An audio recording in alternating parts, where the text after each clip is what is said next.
2050094. Halo guys, perkenalkan nama saya Maria Conchita Algani Happy, NPM 252205095. Dan saya Jufian Auriza Swito dengan NPM 2522509.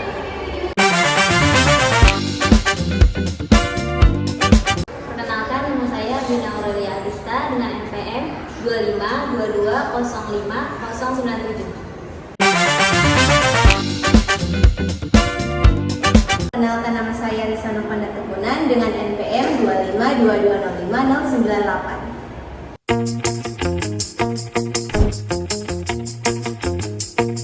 Nama saya Najwa Aulia Putri dengan NPM 25220505999.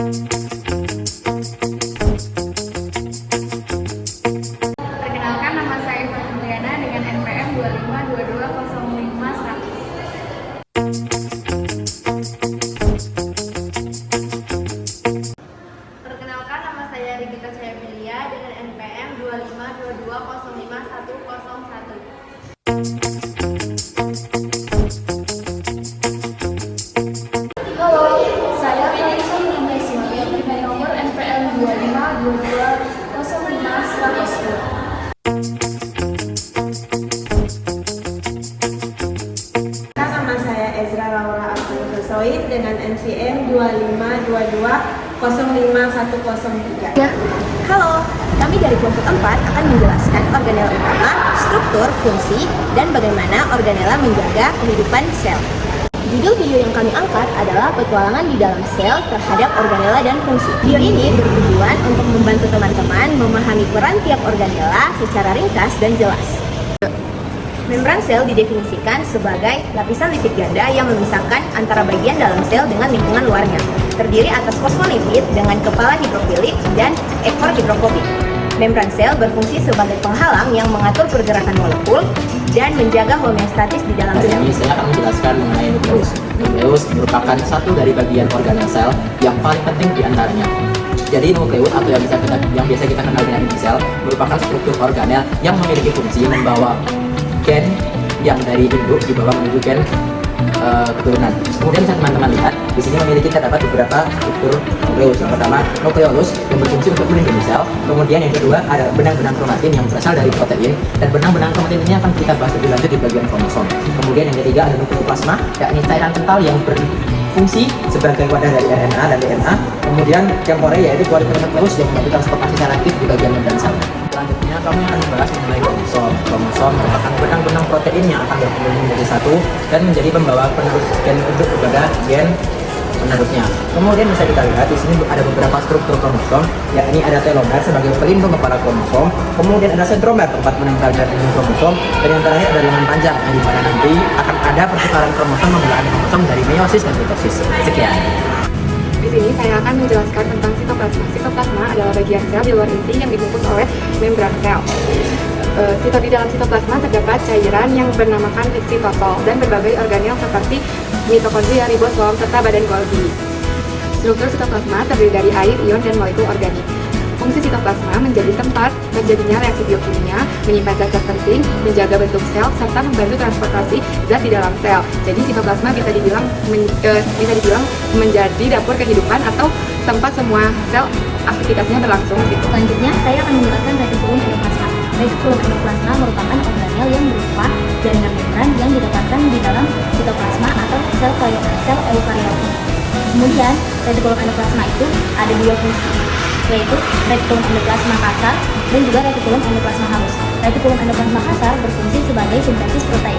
Kemudian, retikulum endoplasma halus itu berfungsi sebagai sintesis lipid ataupun lemak. Kemudian perbedaan retikulum endoplasma halus dan retikulum endoplasma kasar yaitu retikulum endoplasma halus berbentuk seperti pipa. Kemudian retikulum endoplasma kasar itu berbentuk seperti labirin dan juga mempunyai ribosom. Kemudian struktur yang lainnya itu ada perus inti, selubung inti, kantung inti, lumen, ribosom, dan juga lembaran tertutup. Selanjutnya, ribosom. Ribosom merupakan benda-benda halus yang terdiri dari nukleoprotein. Ribosom terletak pada dua tempat. Yang pertama, ia bebas di sitoplasma, dan yang kedua, ia melekat pada retikulum endoplasma. Ribosom memiliki dua subunit. Subunit yang pertama yaitu subunit yang besar. Ia mengikat tRNA. Ia bertugas untuk pembentukan rantai peptida yang baru. Yang kedua yaitu subunit yang kecil. Ia mengikat mRNA, membaca kode genetik RNA untuk merakit protein. Kedua subunit ini akan bekerja sama di retikulum endoplasma untuk membaca RNA dan merakit sintetis protein. Setelah sintetis protein selesai, mereka akan berpisah kembali dan akan melakukan sintetis protein kembali. 3. Selanjutnya, apa yang masuk dengan badan Golgi? Badan Golgi sebagai alat penguasaan dan pengiriman barang dari dalam sel. Badan Golgi menerima protein dan lemak dari retikulum endoplasma, lalu mengirimkannya seperti ke membran sel, lisosom, dan keluar sel. Kemudian, struktur badan Golgi berupa tumpukan kartu putih yang biasa disebut dengan cisternae, dengan sisi masuk yang biasa disebut dengan jus, dan sisi keluar yang biasa disebut dengan trans. Setelah badan Golgi, sel tidak bisa menyalurkan protein dan enzim dengan tepat. 3.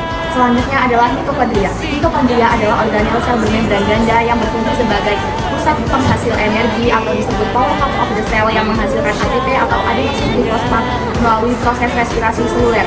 Di dalam mitokondria terdapat ATP sintase yang berfungsi sebagai respirasi seluler, lalu ada ribosom yang berfungsi sebagai sintesis protein, lalu ada granula matriks untuk mengatur keseimbangan ion dan menyimpan kation, lalu ada DNA mitokondria yang memproduksi energi seluler, lalu ada lamela yang di dalamnya terdapat membran dalam, batas membran dalam, matriks, dan kristal. Lalu ada ruang antar membran yang di dalamnya terdapat ruang antar kristal, ruang petia, terdapat membran luar yang di dalam yang berfungsi untuk melindungi sel.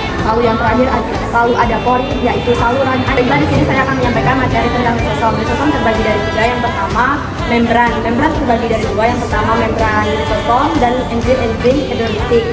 Kemudian enzim terbagi dari dua, fosfase sama nukleus. Ketiga, transfer protein. Pengertian lisosom. Lisosom merupakan organel sel berupa kantong terikat membran yang berisi enzim hidrolitik yang berfungsi untuk mengontrol pencernaan intraseluler.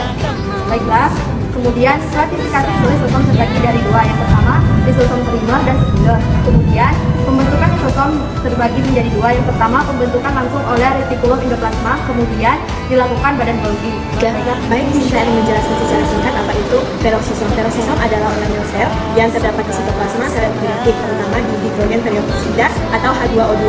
Ini berperan dalam oksidasi asam lemak, rantai panjang, sintesis lipid, dan metabolisme asam amino. Di dalam peroksisom ini terdapat tiga bagian, yaitu membran plasma, nukleus layar, dan inti kristal oksidasi uran. Fungsi membran plasma sebagai pengatur transportasi molekul, fungsi di layar sebagai pengikat protein membran, sedangkan inti kristal oksidasi uran berfungsi sebagai penguraian kadar asam urat. Baik, di sini saya akan menjelaskan tentang sitoskeleton. Sitoskeleton adalah jaringan serat protein yang terdapat di sitoplasma yang menjaga bentuk sel, mengatur posisi organel, dan membantu pergerakan. Sitoskeleton memiliki tiga komponen utama. Yang pertama, mikrofilamen. Mikrofilamen menjaga bentuk dan membantu pergerakan organel. Yang kedua, mikrotubulus. Mikrotubulus membantu pembelahan sel dan transportasi organel. Yang ketiga, filamen intermediat, memberi kekuatan mekanik pada sel.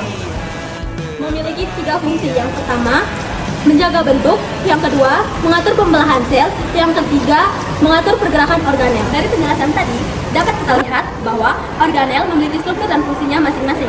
Namun, mereka saling bekerjasama satu sama lain agar sel dapat hidup dalam tubuh manusia. Semoga video ini bisa membantu teman-teman untuk mengetahui lebih dalam lagi bagaimana struktur dan fungsi sel. Terima kasih.